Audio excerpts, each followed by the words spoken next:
दोस्तों, आप सबका स्वागत है मिडनाइट मेथोस में, जहां मैं लाती हूँ हॉरर थ्रिलर कहानियाँ।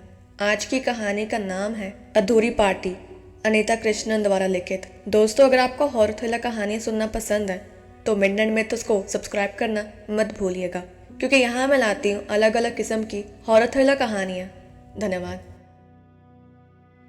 अपने भाई और उसके परिवार के साथ चिंतन, मदन, विश्राम और अपने आप से कहते हुए नदी ने 10 दिन बताए कि सूर्य अस्त के बाद वह कभी सफर पर नहीं निकलेगा। एकदम सुबह की बस पकड़कर नदी ज्योरी लौटा तो बदला हुआ था। उसे अब पक्का विश्वास हो गया था कि मृत्यु सिर्फ शरीर का अंत है, आत्मा का नहीं। पवित्र भगवत गीता, जो आत्मा के अविनाशी होने के दर्शन को सामान्य रखने वाला प्राचीन हिंदू धर्म ग्रंथ है, अब हमेशा उसके साथ रहने लगी थी। असल में वह अभी भी है। पिछली बार कुछ साल पहले मैं जब उनसे मिली थी, तब भी भगवत गीता की वही पुरानी पुस्तक उनके बिस्तर के किनारे की मेज पर रखी हुई थी। किस्मत की बात है कि उस समय जकरू ड्यूटी पर था जब वह भयानक स्त्री मेरे पीछे पड़ी थी। नदी चाचा ने उस दिन की घटना को याद करते हुए कहा, जो उनके दिमाग में इतने वर्षों के बाद भी एकदम ताज़ा थी। उस रात जिंदा बचने की सारी उम्मीद मैंने छोड़ दी थी। तुम जानती हो, उसके बाद से ही केरोसिन की लालटेन लिए लाठीधारी आदमी मेरे लिए भरोसे और सुरक्षा का प्रतीक बन गया है। उतना कहते ही वह मुस्कुराने लगे। कई साल पहले जब नदी व्हाइट फ्लावर हॉल में ठहरा था, तब एक शाम उसने एक सवाल किया था, भैया, क्या आपको लगता है कि वह भूतिया औरत मुझे गंभीर नुकसान पहुंचा देती? मतलब मेरे शरीर में प्रवेश कर जाती या खून पीकर मुझे मार डालती? पा ने कुछ सोचा था और फिर मुस्कुराने लगे थे। क्या बात करते हो नदी, हो सकता है वह भूत थी ही नहीं। मुझे लगता है एक यौवन बांका जवान होने की वजह से तुम उसे बहुत आकर्षण लगे और इसलिए वह तुम्हारे पीछे पड़ गई थी। इससे पहले कि तुम्हारे पीछे पड़ी वह जवान औरत तुम्हें मार डाले, तुम जल्दी से शादी कर लो। देशराज की कहानी को याद कर नदी का चेहरा पीला पड़ गया था। भैया मजाक कर रहे थे, लेकिन वह काफी हद तक सच कह रहे थे। भैया जी, वह भूत ही थी, मुझे पूरा यकीन है, उसने जोर देकर कहा। और मुझे ये भी लगता है कि वह ट्रक में मेरे साथ ही सफर कर रही थी। वो उसी जगह से मेरा पीछा कर रही थी जहाँ हमारी बस खराब हो गई थी। भूतिया औरत पूरे समय खराब बस के बाहर ही होगी, भटकती हुई मौके की तलाश में, या कहीं वह हमारे साथ बस के अंदर तो नहीं थी। नदी अनुमान लगा रहा था। उसके भैया ने उसे गुस्से से देखा था। नदी, कुछ तो समझदारी की बात करो, तुम ना जाने क्या क्या सोच रहे हो। तुमने उसे ट्रक पर सवार होते देखा था? बताओ। नहीं, लेकिन भूत अचानक सामने आ सकते हैं और उतनी ही तेजी से गायब भी हो सकते हैं। ये सब बुरी औरतों की कहानियां हैं। मैं भूतों की तुम्हारी कहानी पर यकीन करने वाला नहीं हूँ, लेकिन झकरू ने भी उसे देखा था। मुझे नहीं लगता कि वह सच में कोई भूत थी। वह कोई महिला हो सकती है जो रास्ता भटक गई हो। नहीं भैया, मेरा यकीन करो, वह इंसान थी ही नहीं। मैंने देखा कि वह। नदी अपनी बात पर अड़ा रहा। रात के अंधेरे में लोगों की पहचान में चूक हो सकती है, खासकर जब वे भी दहशत में हो। खैर, भूल जाओ इसे। भगवान से प्रार्थना करो कि तुम्हें ऐसी सनकी महिलाओं से बचाए। और इस तरह उसके भाई ने विषय बदल दिया। नदी समझ गया था कि उसके भाई जैसे व्यक्ति के लिए असाधारण घटनाओं पर विश्वास करना संभव नहीं था। जब तक उसने अपनी आंखों से नहीं देख लिया, तब तक वह भी ऐसा ही था। चूंकि झकरू ने भी उस भूत की एक झलक देखी थी, एक वही था जो उस पर विश्वास कर रहा था। नदी उसका आभारी था कि उस रात उसने उसे बचा लिया था। वह जितने दिन भी व्हाइट फ्लावर हॉल में रहा, बार बार झकरू को इसका एहसास कराता रहा कि वह उसका कितना आभारी है। इसके कारण झकरू की खुशी का भी ठिकाना नहीं था। झकरू भी उस घटना के बारे में बड़ी बड़ी डींगे हाँकता। अगर उसके साहब ने उसे चेतावनी नहीं दी होती कि किसी से भी उस घटना का जिक्र ना करे। इंस्टीट्यूट का प्रिंसिपल होने के कारण पा ने सख्त एहतियात बरती कि कैंपस में किसी तरह की अफवाह ना फैल जाए। झकरू, उस घटना के बारे में किसी से भी अनाप शनाप बकते मत चलना। पा ने उसे कड़ी हिदायत दी थी। तुमने और नदी ने उस रात जो कुछ देखा, उसकी कहानी फैलनी नहीं चाहिए। नहीं साहब, मैं ऐसा नहीं करूंगा, मेरा मुंह बंद रहेगा। उसने भरोसा दिया था और अपने वादे को निभाया था। समय बीतता गया, मॉनसून आया और चला गया। सर्दियों में बर्फ ने धरती को उदासी भरे सफेद रंग से ढक दिया और लोग अलाव अंगीठी में आग जलाकर घर के भीतर सिमट गए थे। पहाड़ों की ठंडी और भीगी भीगी सी बंसत श्रुतु का स्थान धीरे धीरे सुहानी गर्मियों ने लेना शुरू कर दिया। मौसम का पहिया घूमता रहा और उसके साथ नश्वर जीवन के दिन भी आगे बढ़ते जा रहे थे। उस विचित्र घटना को काफी हद तक भुला दिया गया था, लेकिन कुछ लोग थे जिनके मन के कोने में बेचैन आत्माओं को लेकर डर बना हुआ था, जिसने उन्हें उनका नाम लेने से भी रोक रखा था। 1957 के अप्रैल महीने के आखिरी में पा को प्रमोशन और ट्रांसफर के ऑर्डर मिल गए। उन्हें शिमला के हेड ऑफिस में ज्वाइन करना था। वाइल्ड फ्लावर हॉल में उनके पद पर मिस्टर कुलकर्णी आने वाले थे, जो नए प्रिंसिपल की जिम्मेदारी संभालने के लिए दिल्ली से आ रहे थे। पा मिस्टर कुलकर्णी को अपनी मौजूदगी में कार्यभार सौंपते। उसके कुछ ही समय बाद हमें वाइल्ड फ्लावर हॉल को छोड़कर शिमला के लिए रवाना होना था। पा इंस्टीट्यूट में अपना काम पूरा करने में व्यस्त हो गए और माँ पैकिंग में जुट गई। चूंकि मेन बिल्डिंग के पूर्वी हिस्से में हम अभी भी रह रहे थे, इसलिए पा ने नए प्रिंसिपल के ठहरने का इंतजाम कॉटेज में करने का फैसला किया। कॉटेज मेन बिल्डिंग से करीब 50 मीटर दूर अंधेरे शंकुधारी वन के किनारे स्थित था। कॉटेज का पिछला हिस्सा जहां खत्म होता था, ठीक वहीं से ही ढलान शुरू हो जाती थी, जो देवदार और सरों के पेड़ों के झुंड से ढका था। ये गर्म और आरामदेह घर था, जिसमें बैठक का एक बड़ा कमरा, 2 बड़े बेडरूम, एक रसोई और एक बाथरूम था। सामने सजा संवरा गार्डन था, जिससे वह अंग्रेजों का आश्रय घर दिखता था। अंग्रेजों के शासनकाल में ऐसा लगता है कि इस कॉटेज में होटल का मैनेजर रहता था। इसके एकांत में एक मनुष्यत थी। अपने कार्यकाल की शुरुआत में पा ने वाइस प्रिंसिपल से इसमें रहने को कहा था, लेकिन वह उसमें बेमुश्किल 2 दिन ही रहे और फिर मेन बिल्डिंग में ही जगह दिलाने का आग्रह किया। उसने तर्क दिया, मैं अकेला ही हूँ और मुझे रहने के लिए बस एक छोटा सा घर चाहिए। यहाँ तक कि उस कॉटेज में किसी के साथ रहना भी किसी को गवारा नहीं था। कोई भी उस कॉटेज में क्यों नहीं रहना चाहता, इस पर पा ने कभी ज्यादा सोचा नहीं, क्योंकि उन्हें पता नहीं था कि स्कूल में ये अफवाह जोरों से फैली थी कि उस कॉटेज में किसी की रहस्यमय मौजूदगी है।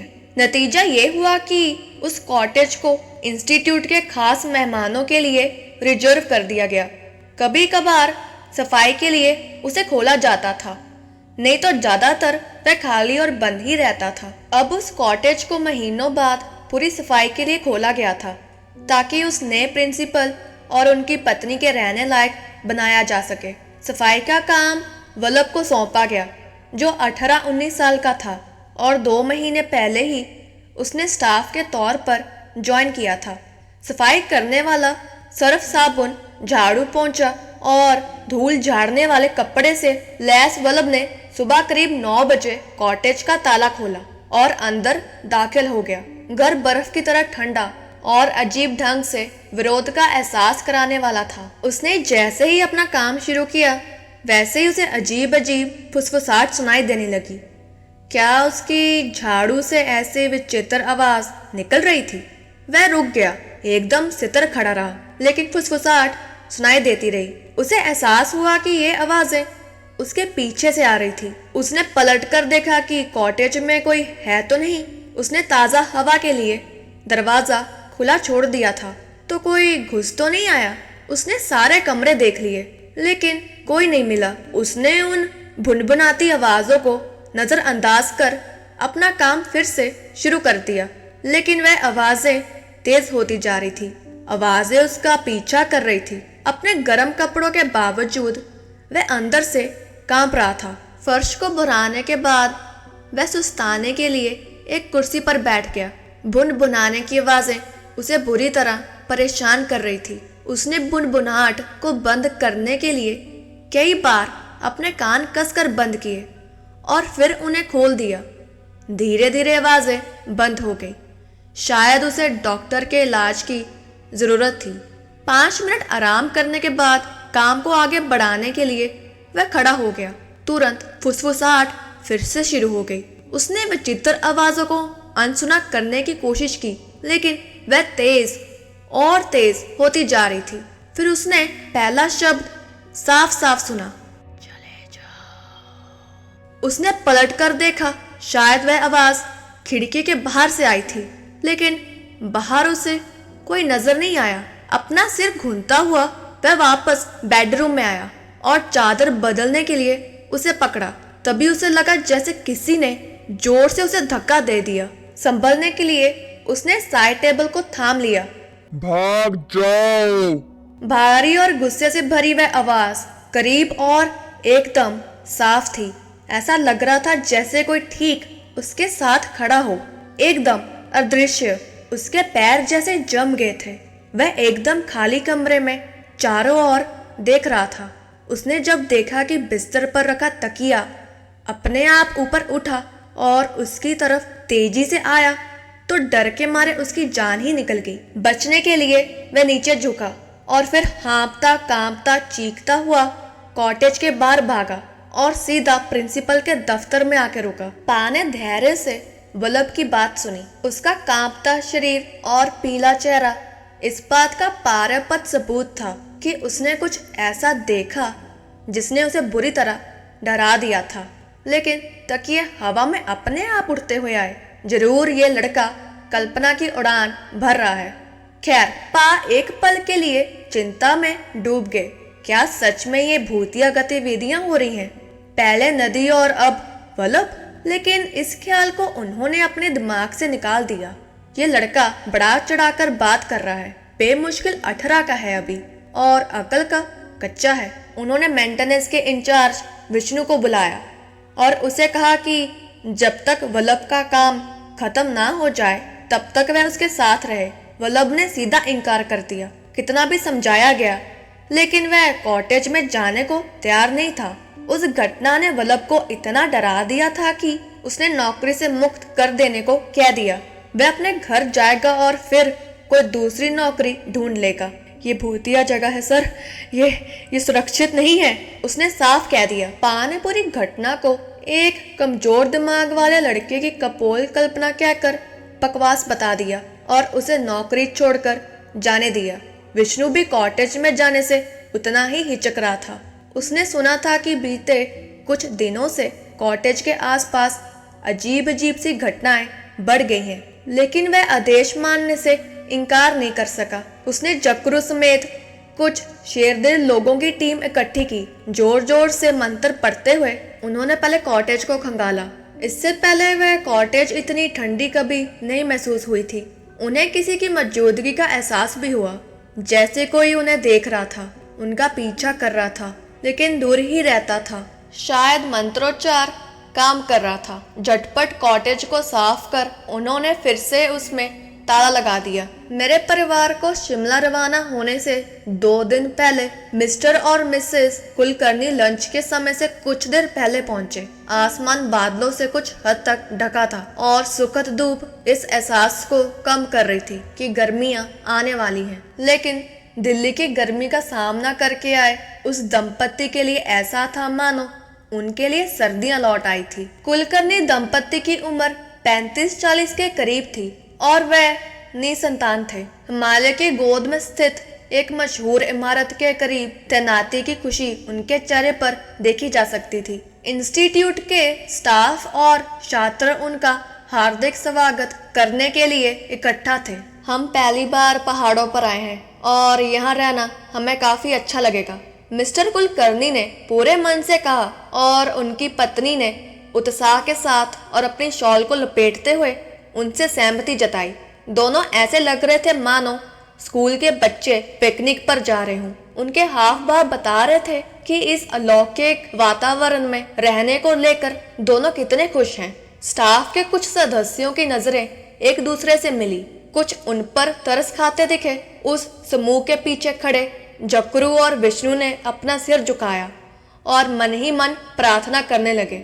शुरुआती स्वागत, सत्कार, परिचय और गर्म चाय की प्याली के बाद दोनों कॉटेज में चले गए। कितना प्यारा है, छोटा सा घर है, मिसेस कुलकर्णी ने बैठक के कमरे में सोफे पर बैठते हुए कहा, सिवाय इसके कि यहाँ कुछ ज्यादा ही ठंड है। मिस्टर कुलकर्णी ने हाथों को गर्म करने के लिए रगड़ते हुए कहा, मैं जानती हूँ, अंदर आते ही मुझे इसका एहसास हो गया था। मैंने चौकीदार से हीटर ऑन रखने के लिए कह दिया है। तरोताज़ा होने के बाद दोनों पति पत्नी मेरे माता पिता के साथ लंच के लिए आए। खुशी और उमंग से भरी मिसेस कुलकर्णी लगातार कुछ ना कुछ कहती रही।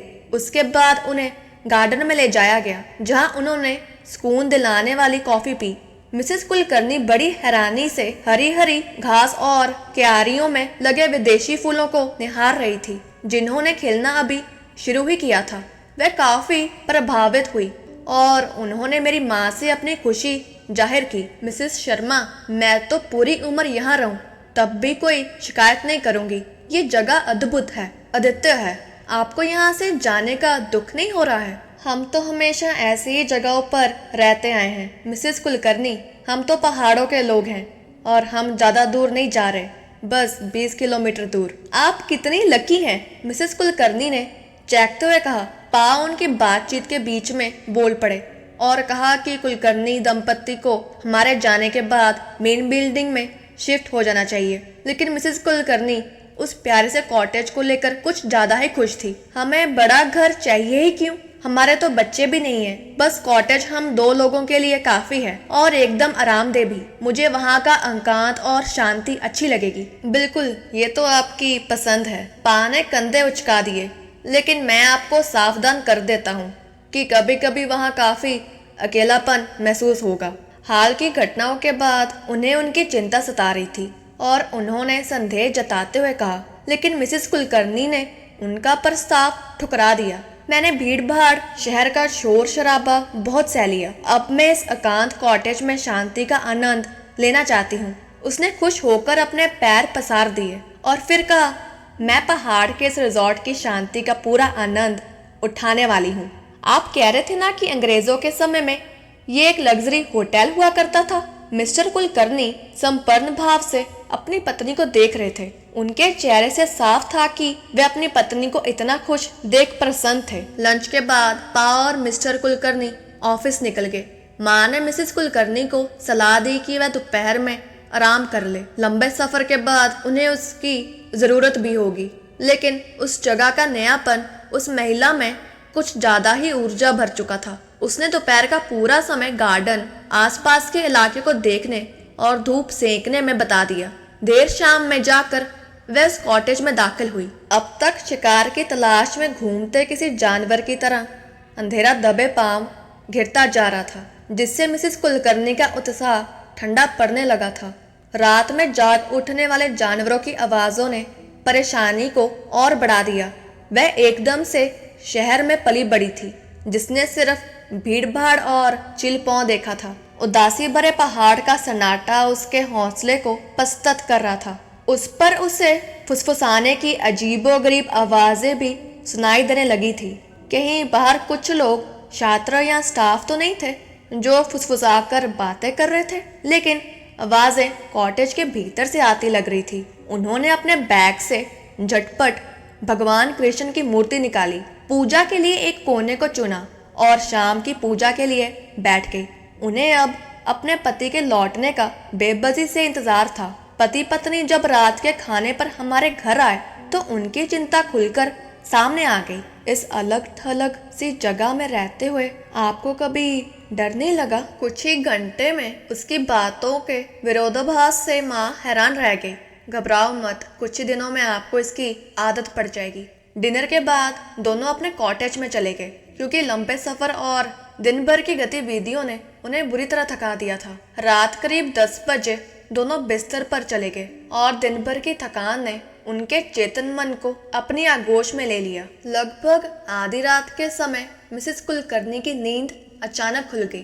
कुछ था जिसने उन्हें गहरी नींद से जगा दिया था। उनकी समझ में नहीं आ रहा था कि वह क्या था। अब चारों ओर एकदम शांति थी। उन्हें बस एक आवाज सुनाई दे रही थी जो खिड़की से आ रही थी और मंद मंद हवा में पत्तियों के खड़खड़ाने की आवाज थी। अपने पूरे जीवन में उन्होंने कभी इतनी शांति का अनुभव नहीं किया था, जहां आप हल्की हवा की आवाज को सुन सकते थे। हालांकि उन्हें यकीन था कि कोई ऊंची आवाज थी जिसने उन्हें जगा दिया था। किसी ने उनसे कुछ कहा था, एकदम उनके कानों में गुस्सैल आवाज। शायद ये कोई सपना होगा। उनके पति ने अचानक नींद में बड़बड़ाना शुरू कर दिया। फिर उन्होंने अपने हाथों से चारों तरफ पीटना शुरू कर दिया, मानो किसी को मारना चाहते हों। ये बड़ा विचित्र था। 14 साल के उनके वैवाहिक जीवन में उन्होंने ऐसा कभी नहीं किया था। प्रिय, क्या हुआ? उन्होंने धीमे से पूछा, लेकिन तब तक वह शांत हो गए थे। वे बहुत थक गए थे और अपने नए काम को लेकर परेशान थे। उन्होंने अपनी चिंता को बेकार मानकर खारिज कर दिया और अपने पति के नींद में खलल ना डालने के इरादे से वह धीरे से अपने बिस्तर से नीचे उतरी ताकि बाथरूम जा सके।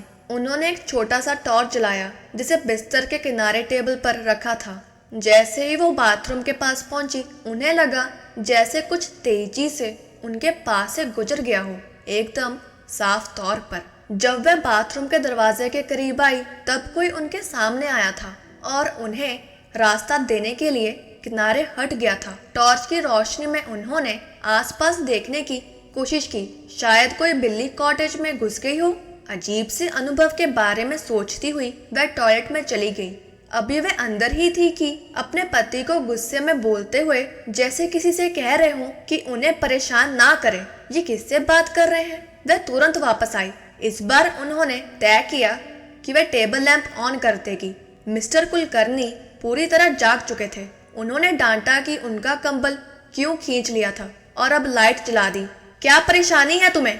मैं थक गया हूँ, मुझे सुबह ढेर सारा काम करना है, उन्होंने खिंच में कहा। मिसेस कुलकर्णी ने सफाई देने के लिए मुंह खोला, लेकिन वे आगे बोल पड़े। मुझे चैन से सोने तो दिया ही जा सकता है। उन्होंने चिढ़ते हुए कंबल अपने मुंह के ऊपर तक खींच लिया और अपनी पीठ उनकी ओर घुमा दी। मिसेस कुलकर्णी बेवजह की झाड़ सुनकर हैरान थी। वह तो उनके बिस्तर के पास गई भी नहीं गई थी। नाराज होकर उन्होंने लाइट बंद कर दी और अपने बिस्तर पर लेट गई। जैसे ही कमरे में ठंडा अंधेरा लौटा, उन्हें धीमे धीमे बात करने की आवाजें सुनाई देने लगी। कॉटेज में कोई तो है, कुछ तो है। उन्होंने सोचा कोई बिल्ली हो सकती है, लेकिन वह उनके पति का कंबल क्यों खींचेगी? उनकी नींद अब उड़ चुकी थी। भेद देने वाला सन्नाटा अब उन्हें डराने लगा था। ऐसी सुनसान जगह पर पोस्टिंग को स्वीकार कर लेना शायद समझदारी भरा फैसला नहीं था, लेकिन उन्हें पता नहीं था कि ये इतना वीरान होगा। रात के मरगट से सन्नाटे में वह सोचती रही। उन्होंने आंख बंद की और सोने की कोशिश की। कब्जे पर टिका बाथरूम का दरवाजा उनके कराहने के साथ खुल गया। उनकी आंखें खुली की खुली रह गई। उनका दिल धड़कता हुआ पसलियों से टकराने लगा। कुछ मिनटों पहले ही तो उन्होंने दरवाजा बंद किया था। वे अपने पति को देखने के लिए मुड़ी। अभी भी अपनी पीठ उनकी ओर घुमाकर अपने कंबल में घुसकर चैन की नींद ले रहे थे। तो फिर बाथरूम का दरवाजा खोला किसने? उन्होंने अपना चेहरा दरवाजे की तरफ घुमाया। उनके दिल की धड़कनें ठहर गई। वह अब पूरी तरह खुला था। वहाँ कोई खड़ा था जिसका चेहरा उसकी तरफ था। कमरे के पर्दे से छनकर आती हल्की चांदनी में किसी महिला की आकृति दिखी, जिसने लहराने वाली ड्रेस पहनी हुई थी। ब ब ब ब ब ब लेकिन उसके गले से आवाज बाहर नहीं आ रही थी। वह डर से बुरी तरह कांपने लगी। क्या वह सपना देख रही थी? उसने अपनी आंखें बंद की और फिर से खोली। वह आकृति गायब हो चुकी थी। उसने दो भयानक आंखों को देखा था जो दो काले छेद से उसे घूर रही थी और उसे बुरी तरह भयभीत कर रही थी। मगर अब खुले दरवाजे के आयताकार फ्रेम के भीतर का अंधेरा खालीपन उसे घूर रहा था। कौन थी वह? क्या सच में मैंने किसी को देखा था या वह बस मेरी कल्पना थी? हे भगवान, इस अकेली जगह में तो मैं पागल हो जाऊंगी। फिर बाहर से कुछ आवाजें अंदर आने लगी जो हल्की और कमजोर थी। वह टेबल लगाए जाने की और दूर से आती बातचीत की आवाजें थी। उन्होंने गिलासों के टकराने की और एक साथ आने वाली कुछ और आवाजें सुनी, जैसे जश्न में जाम टकरा रहे हों। कुछ और भी आवाजें थी जो समझ से परे थी और उसके बाद अगली आवाज एकदम साफ सुनाई पड़ी। किसी ने कहा, बैरा चाय लाओ। फिर एक महिला की आवाज आई, बैरा इधर आओ। अब हंसने की हल्की आवाज सुनी जा सकती थी। इन बोलियों का एक अलग ब्रिटिश उच्चारण था। शायद ये दो लोग कॉटेज के सबसे करीब थे। जो भी हो, ये आवाजें उसे सुकून दे रही थी। कम से कम कुछ लोग तो वहाँ मौजूद थे। उसे कुछ दूर से आती वॉल्टूज संगीत की आवाज सुनाई देने लगी। फिर उसने किसी पुरुष को बोलते हुए सुना, डैफनी मेरे साथ डांस करो। उसका दिमाग अलग ही दिशा में काम करने लगा। उसे यकीन हो गया कि कोई पार्टी चल रही है जिसमें उसे और उसके पति को बुलाया नहीं गया। इस बात ने उसे नाराज कर दिया। वह जब डिनर कर रही थी तब किसी ने नहीं बताया कि यहाँ देर रात तक पार्टी होने वाली है। थोड़ी सी भनक तक नहीं लगने दी। कौन थे ये लोग? उसने लगभग पूरा दिन यहाँ बताया था और उसने किसी विदेशी को नहीं देखा था। अब उससे रहा नहीं गया और उसने मन की बात अपने पति से खुलकर बताई और उसे एक बार फिर नींद से जगा दिया। सुनो, बाहर कोई पार्टी चल रही है। पता है, मैं सुन रहा हूँ। शायद मेहमान देरी से आए होंगे। नींद में बहुत जल्द मिस्टर कुलकर्णी ने कहा, प्लीज सो जाओ और मुझे भी सोने दो डियर। मिसेस कुलकर्णी ने अपने पति की बात पर कुछ देर तक गौर किया और उसे लगा कि शायद इस वजह से ही इतनी रात गए पार्टी हो रही है। ये चिंता की भी बात थी। उसके पति और सभ्य लोग थे जो पार्टी में जाने वाले तो बिल्कुल नहीं थे, ना ही अपने जीवन में कभी शराब को हाथ लगाया था। इस जगह पर आज भी अंग्रेजों का प्रभाव लगता है, जबकि अंग्रेजों को देश छोड़कर गए 10 साल बीत चुके हैं। शायद उनमें से कुछ अभी भी इस जगह के आसपास रहते हैं। इन बातों को सोचती हुई वह बिस्तर पर पड़ी रही। उनकी आंखों में नींद नहीं थी। इन ख्यालों में खोए खोए वह धीरे धीरे नींद में जाने लगी। आवाजें कुछ देर तक सुनाई देती रही, उसे याद नहीं कब तक, और फिर धीरे धीरे शांत पड़ने लगी। आखिरकार मिसेस कुलकर्णी गहरी नींद में सो गई। अगले दिन की सुबह पिछले दिन के जैसे नहीं थी। नीला आसमान और खुशी भर देने वाली धूप लोगों का स्वागत कर रही थी। कुलकर्णी पति पत्नी एकदम सुबह सुबह उठ के थके हुए और निरुत्साहित। वह कॉटेज अब उतना अच्छा नहीं लग रहा था जितना कल लगा था। उस जगह पर एक डरावनी उदासी भरी थी और इधर से उधर तक तैरती महसूस हो रही थी। नित्यकर्म और पूजा के बाद दंपति मेन बिल्डिंग के लिए निकल गए। वे अपना नाश्ता हॉस्टल के मेस में करना चाहते थे, क्योंकि बार बार मेरी माँ का बोझ बढ़ाने की उनकी इच्छा नहीं थी। लेकिन माँ अड़ी रही कि उन्हें लंच उनके साथ ही करना होगा, जिसे उन्होंने विनम्रता से स्वीकार कर लिया। नाश्ते के बाद मिस्टर कुलकर्णी पाक के साथ ऑफिस चले गए। मिसेस कुलकर्णी वापस कॉटेज में नहीं गई। उनकी छठी इंद्री उन्हें अकेले वहां जाने से रोक रही थी। बीती रात पल भर के लिए ही सही, लेकिन जैसी आकृति उन्होंने देखी थी वह अभी भी उन्हें डरा रही थी। भले ही वह अभी भी उधेड़ बुन में थी कि वह सच्ची थी या बस उनका वहम था। इसलिए उन्होंने अपनी सुबह मेन बिल्डिंग के पास सीढ़ीदार बाग में घूमते हुए बताई। माँ सुबह से ही काफ़ी व्यस्त थी, क्योंकि हमें अगले दिन अपनी नई मंजिल के लिए निकलना था। एक बार उन्होंने खिड़की से बाहर झांक कर देखा था तो पाया कि मिसेस कुलकर्णी बाग में अकेले ही बैठी थी और खोई खोई सी लग रही थी। चूंकि उनकी पैकिंग काफ़ी हद तक हो चुकी थी, इसलिए माँ उनके साथ थोड़ा समय बिताने के लिए उनके पास चली गई। माँ ने दोनों के लिए 2 कप चाय भी मंगवाई। माँ को वहाँ देखकर मिसेस कुलकर्णी बहुत खुश हुई। दोनों महिलाएं अपने घर परिवार की सामान्य बातचीत में व्यस्त हो गई। चाय आ गई। मिसेस कुलकर्णी ने गर्मा गर्म चाय की चुस्की ली और फिर कप को टेबल पर रख दिया। वह हिचकिचाई और फिर देर रात की पार्टी की चर्चा छेड़ दी, जिसमें उन्हें बुलाया नहीं गया था। कल रात की पार्टी कैसी रही मिसेस शर्मा? क्या यहाँ देर रात तक की पार्टी देने का रिवाज है? नहीं, आप किस पार्टी की बात कर रही हैं? माँ बहुत चक्की होकर उन्हें देखने लगी। शायद छात्रों ने कल रात पार्टी की थी। माँ सोच में पड़ गई। उन्हें यहाँ रहते 1 साल से अधिक हो चुका था और उन्हें पिछली रात तो क्या, किसी भी रात ऐसी किसी गतिविधि के होने की कोई जानकारी नहीं थी। कम से कम जब से वे यहाँ है तब से तो ऐसा कुछ भी नहीं हुआ है। दोस्तों, आप सुन रहे थे अधूरी पार्टी, अनीता कृष्णन द्वारा लिखित। इस कहानी का अगला भाग आपको जल्द सुनने को मिलेगा। अगर आपको कहानी अच्छी लगी तो लाइक करना मत भूलिएगा। और ये कहानी आपको कैसी लगी कमेंट करके ज़रूर बताइएगा। मैं आपको फिर मिलूँगी इस कहानी के अगले और आखिरी भाग के साथ। धन्यवाद।